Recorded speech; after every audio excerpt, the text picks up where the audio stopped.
Christian Resticio.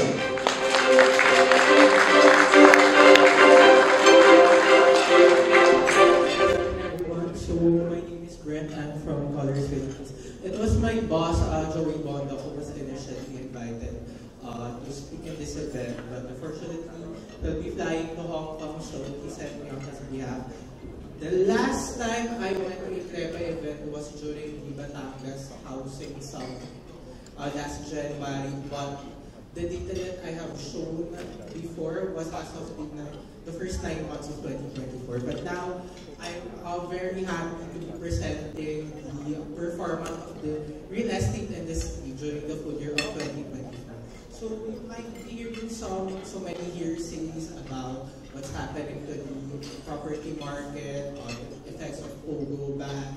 We also have the condominium oversupply in Metro Manila. So I'm going to be digging into that one by one per sector.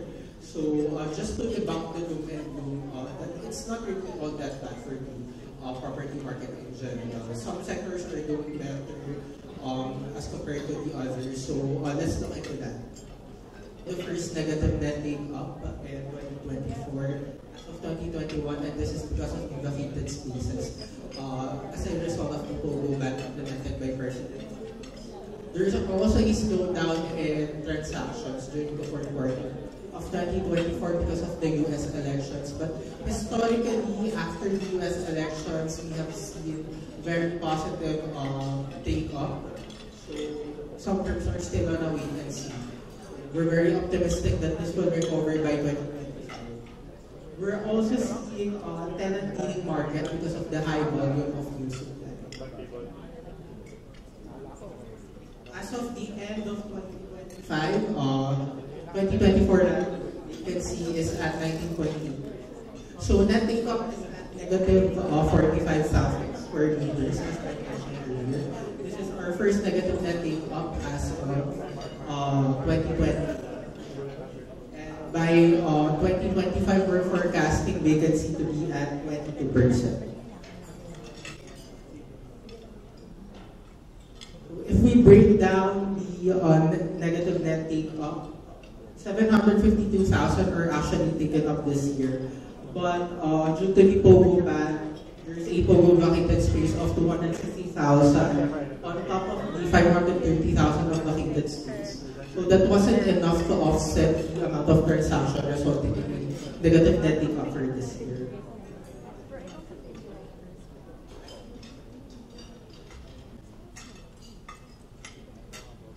So still leading the transactions, we have traditional and BPO firms.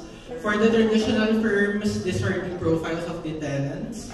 We have government, banking and financial services, transportation, travel, and logistics. We also have IT and software as well as healthcare. If we look into a per market basis, we have notable deals coming from the Bay Area, Fort Bonifacio, Quezon City, and Makati CBD. So just some of the notable deals which we have seen last year: Anglo Eastern, Johnson & Johnson, we also have Telos, as well as Anto. So as of the end of 2024, current office supply in Metro Manila is at 14.5 million square meters. And from 2026 to 2028, by end of 2028, we're forecasting supply to reach about 16.1 million square meters. Then if you look into a per market basis again, as you can see here, some submarkets are feeling better as compared to others. We have locations such as Makati CBD, which is a single-digit vacancy.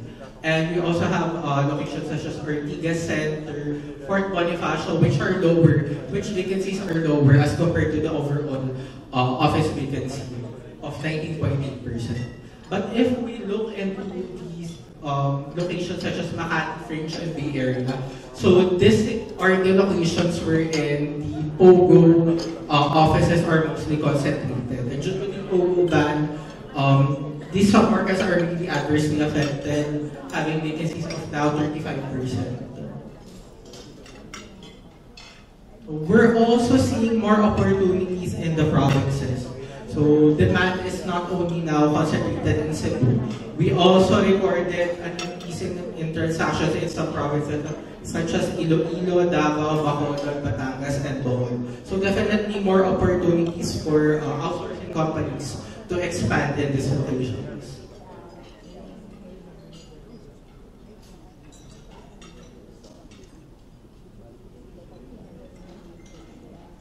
So I'll now be moving on to the residential sector. Some trends which we saw, developers are now offering more innovative and attractive promos for their RFO units. There's also a strong take-up for residential projects outside of Metro Manila, particularly horizontal projects and leisure-oriented developments. Election season is also seeing to have a positive impact on take-up, particularly for condominium units.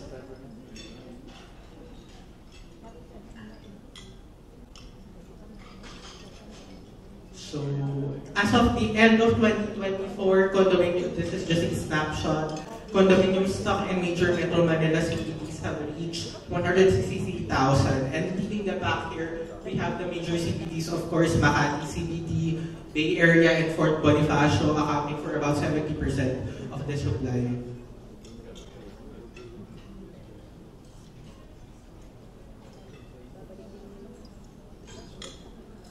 So we just wanted to show the historical stock of the four major CBDs, namely Makati, Fort Bonifacio, Bay Area, and Ortigas Center. So what we just wanted to show here is that Bay Area, despite being a relatively younger submarket, it was able to overtake all the other submarkets. So in 2018, it previously overtook Ortigas CBD in terms of units. In 2021, it has outnumbered Makati CBD. And by 2025, it's poised to dominate Fort Bonifacio in terms of residential supply. But this isn't necessarily a good thing for the Bay Area due to the large amount of supply, coupled with the POGO exit. As we know, a lot of POGO employees have been renting out units in the Bay Area. So due to the POGO ban implemented in 2024, we have recorded the vacancy in the Bay Area reaching 52%. And this lifted overall Metro Manila residential vacancy to 24%, which is a record high. But if we look into other submarkets such as Rockwell, Ortigas, Eastwood, Makati CBD, they're actually faring better, having a single digit to about 30% vacancy.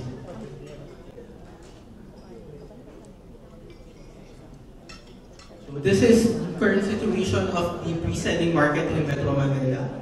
We have only recorded about 11,000 units being launched and 9,000 units being taken up in the Metro Manila pre-selling market in 2024. So this is the lowest launches and take-up which we have recorded historically.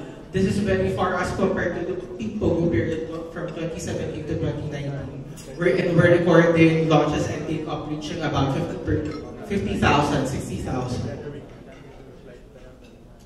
So because of this, remaining inventory life has lengthened. It's extended to about 8.2 years.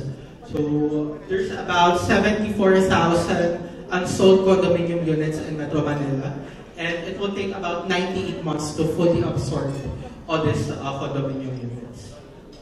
So out of the 74,000, about 26,000 of these are ready for occupancy, valued at almost 160 billion pesos. So if you can just imagine, this is about the third of a price of a key infrastructure project in the Philippines.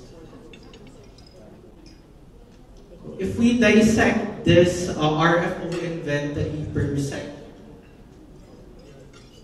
we can see here that the mid-income segment accounts for the chunk or the majority of the remaining RFO inventory. So they account for about 60% of total unsold RFO inventory in Metro Manila. So these are units priced from 3.6 to 12 million pesos. But there's an opportunity here because upscale to luxury segments only account for 5% of unsold RFO inventory. So one strategy of developers right now is that they're more focused on launching these types of projects, since there's very little competition, since there's barely any units left in this market. So what's not? So just to show a micro point of view. So I think a lot has been alarmed by our reports that remaining inventory life has extended to about 8 years.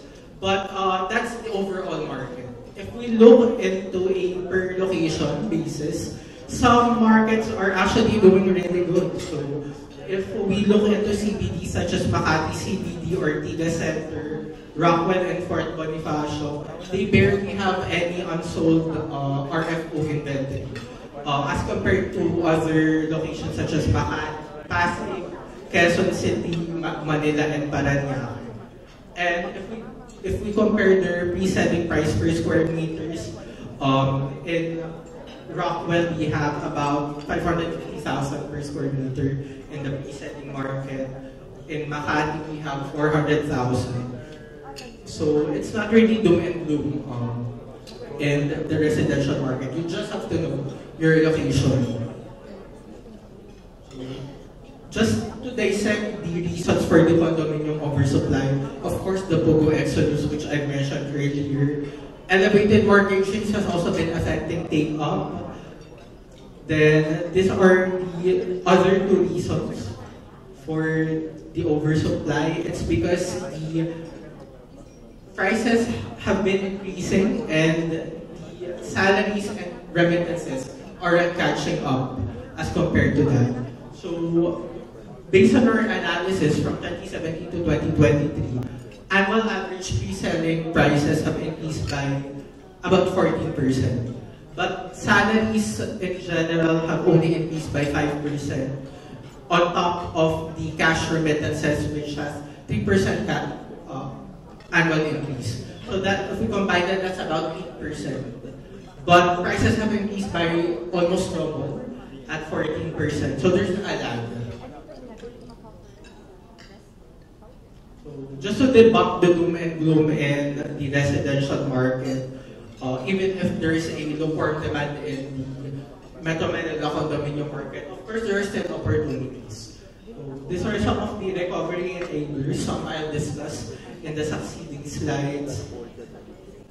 We have developers offering more curated programs for their ready for occupancy units now. We have seen some property firms offering up to 30% discounts on their total contract prices. So during pre-pandemic, it's only up to 10%. They're also now allowing buyers to move in even if there's no down payment. And they're also extending their payment terms to about 48 months. We have some projects offering 48 months of extended down payment terms. So compared to pre-pandemic, it's only about 24 months. The period has almost doubled. Some are also offering some free aircon, kitchen appliances, as well as furniture. We're also seeing some opportunities from joint ventures. So a lot of local developers have been partnering with other local developers. Just some to name, we have the Estate Makati just near us by SMPC and Federal Land with an average price per square of 526,000, now 73% sold. Then we have in Fort Bonifacio a JV by Robinson's Land and Shop Properties. We have Aurelia Residences, priced at 543,000 per square, but it's already 90% sold. So not only that, local developers have also been partnering with some foreign firms such as Hong Kong Land, Mitsubishi Corp, Onyx Corp, Nomura. So these are projects priced from 200,000 to as much as 400,000 per square, but they have very healthy take-up rates ranging from 40% to as much as 100%. So some of these are already sold out. So as I mentioned earlier, there's a lot of opportunities in upscale and luxury markets, which are the most resilient segments. So these are the segments which are not affected by the elevated interest and mortgage rates. So as I've shown earlier, only about 5% of total unsold RFO inventory in Metro Manila come from these markets. And because of that, developers are now more focused on launching these types of projects. In 2024, 41% of total units launched in the market actually came from the upscale to luxury segments. So these are units priced from 12 million and above. Condos are also now becoming more popular. This is a type of leisure-oriented development. We have projects located in Benguet, Cebu, Palawan, Bohol, Davao, and Samal, so mostly tourist destinations. This is one strategy which has been implemented by several property firms. So geographic diversification. So they're not just focused in Metro Manila now, they're also diversifying across the country. And if we actually compare them on an apple-to-apple basis, just to mention, we have DMCI, for example. They have a project in Makati Fringe, which is 40 residences. Its take-up is only about 21%. But if we look outside of Metro Manila, such as Batangas and Benguet, their projects are actually faring better. They have Solmera Coast, which is a beachfront condo, already 92% sold. Then they have Moncello Crest in Benguet, already 60% sold. So this is a condo type project. Then we have by SMDC, they have a project in Makati Fringe, Jade Residences. Take-up is only 23%. But if we go outside of Metro Manila, say in Pampanga, their project Now Residences is now actually sold out. Then their project in Laguna is at 50% sold already. So this is Turf Residences. Then we have Mega World projects. They have a project in Cubao, Laurent Park, 21% sold as of end 2024. But if we go in Vismin, they have a project in Bacolod, Herald Park Suites, 96% or almost sold out already. Then they have a project in Iloilo, Firenze, 40% sold. So this is a very interesting comparison. AJB between Federal and Nomura. So they have a project in Mandaluyong called the Observatory, and it's now 50% sold. But if we look in Cavite, they have a horizontal project, so totally different product line, and much more expensive actually as compared to their Metro Manila project. But the take-up is higher now at 90%. So geographic diversification is really a must right now. Another low-hanging fruit which we're seeing is the OFW households. So this is a survey by the Philippine Central Bank revealing that about 13% of OFW households are allocating a portion of their remittances to purchase a real estate property. So this is an opportunity for us to tap this market.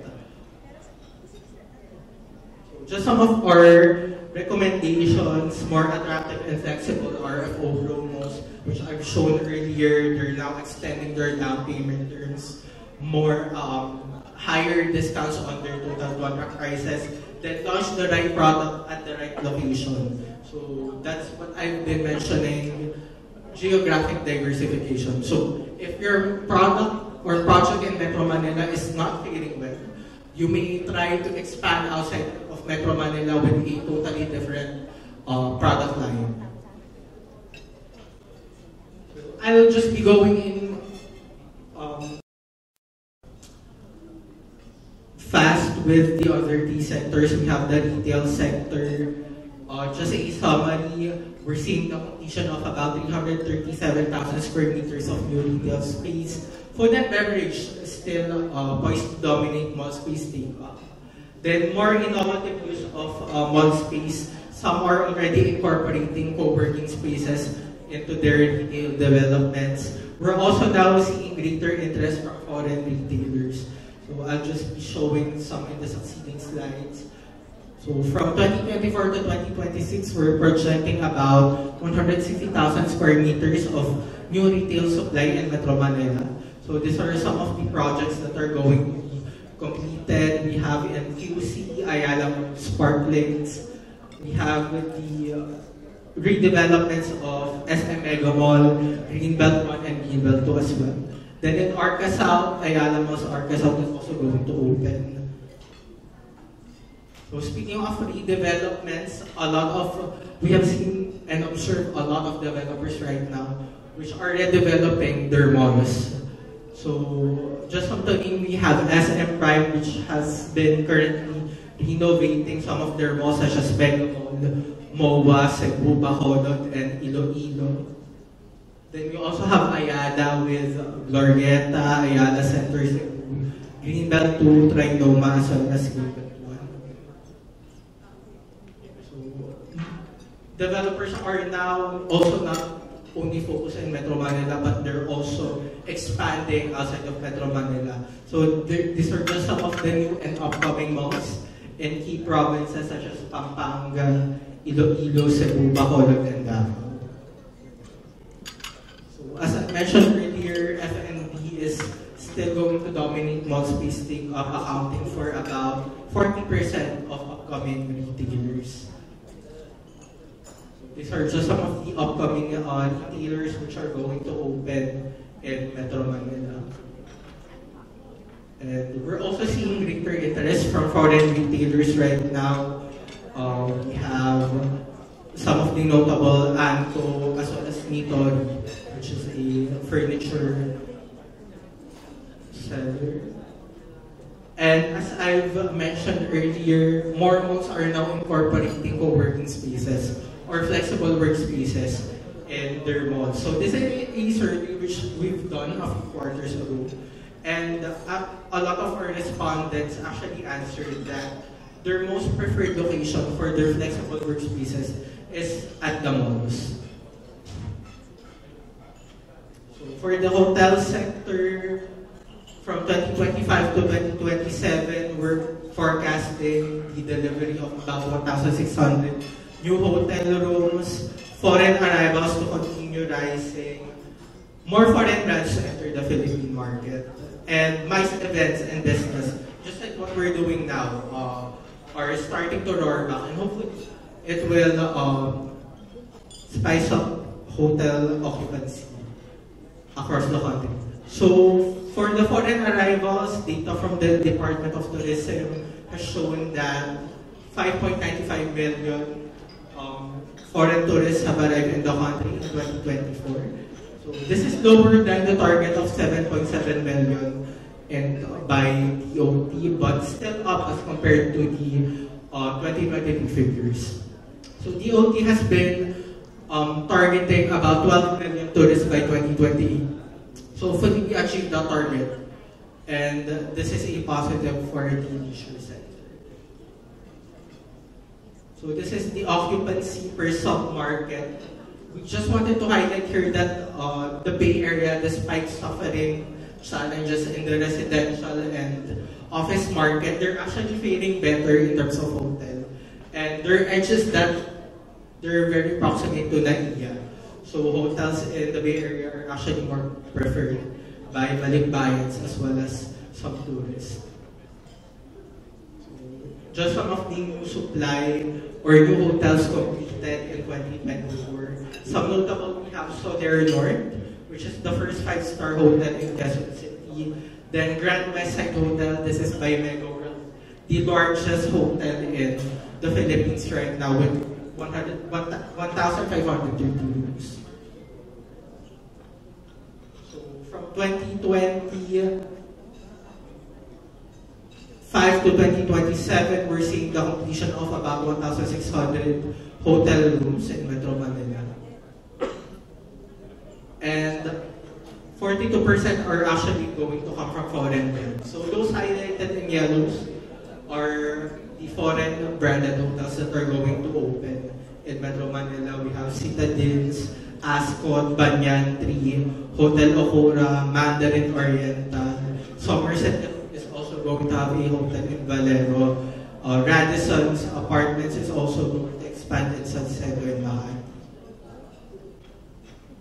And just like in the residential, office, and retail market, hotel players are also now expanding outside of Metro Manila, particularly in major tourist destinations. So just some to name, we have in Pampanga, Batangas, we will have a Lucid Princess Hotel. Then we have in Bacolod, Davao, Cebu, Bohol, Bukidnon, as well as Cagayan de Oro. Domestic tourism is also bouncing. By 2023, DOT has recorded about 55.3 million overnight travelers. And some of the top destinations, we have Cebu, Batangas, Rizal, Aklan, and Pampanga. So lastly, the last sector which I'm going to tap is the industrial sector. In 2025, we're seeing about 260 hectares of new industrial supply in central and southern Luzon. Semiconductor and LED firms are likely going to dominate take-up. We have been seeing some investments in PESA from these firms, and hopefully they take up industrial space once they materialize. There's also a heightened interest from Japanese firms. These are the upcoming industrial parks which are going to come online from 2025 to 2027. We have projects from major developers such as Ayala, Robinsons, Aboitiz Infra Capital, as well as Science Park of the Philippines or SPIP. They have an expansion of Hermosa Ecozone. This is a 220 hectare expansion on top of their existing 100 hectares. They're also going to develop a 100-hectare industrial park in New Clark City with a total cost or investment of 30 million pesos. So, complementing this new supply is new demand, of course. We have upcoming and expanding locators, just some to name, Promet Asia, this is a safe and steel manufacturer, St. Battalion, and LCS Imon. These are EV and EV battery manufacturers. So we're seeing EV being a sunshine industry and positively influencing industrial space take-up. We also have VS Industry, which is a Malaysian electronics company. Shira is a fiber cement. Then Figaro, of course, a food manufacturer. So just some of the reforms that are likely going to attract or drive more industrial investments. Just some to name, we have the Create More Act. So PESA is going to release an IRR for this one already. So hopefully it's going to entice more companies to locate in our country. Then we also have electric vehicle incentive strategy. So hopefully more EV manufacturers are going to expand in the Philippines. We also have the Cold Storage for Food Security Act or HB 187. This aims to establish a cold storage facility in every location across the country. So hopefully once this is signed into law, we're going to see more cold storage facilities across the country. Then another reform which we're seeing is the land lease extension for foreigners. So there's actually a study right now, they're currently studying it, to extend the land lease extension to about 99 years for foreigners. And historically, a lot of manufacturers find it very attractive, particularly for countries which have very long periods of land lease holds. So hopefully once this is signed into law, this is going to attract more investments into the country. Another opportunity for the industrial sector, we have the Luzon Economic Corridor. So this will strengthen connectivity between Subic, Clark, Manila, and Batangas, which are the major industrial, some of the major industrial hubs of the country. And the corridor is a hub for commerce, industry, and logistics, which would be ideal for firms such as electronics, automotive, such as electric vehicles, as well as food processing. So just to promote my boss, Joey Bondoc, so he's currently writing articles for Philstar, Inquirer, Business World. So if you want to know more about us, you may visit our website. We do reports regularly regarding the real estate market.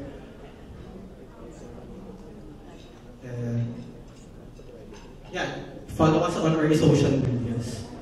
We have in LinkedIn, Instagram, as well as in YouTube. So yeah, I think that's all for my presentation.